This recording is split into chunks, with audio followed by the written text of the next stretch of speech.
Hello everyone, welcome back to the online help guide. I'll take you step by step on downloading the CLV Wallet app in this tutorial. Launch the Play Store first on your device.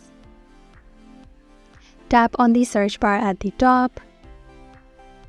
Then type in CLV Wallet.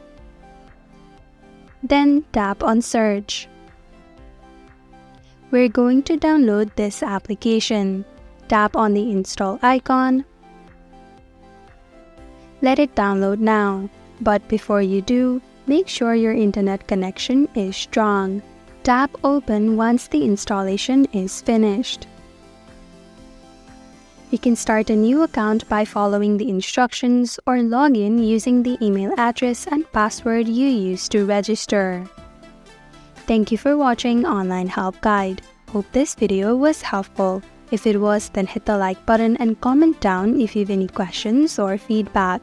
Also, if you're new to our channel, subscribe and hit the bell icon so that you don't miss our upcoming videos.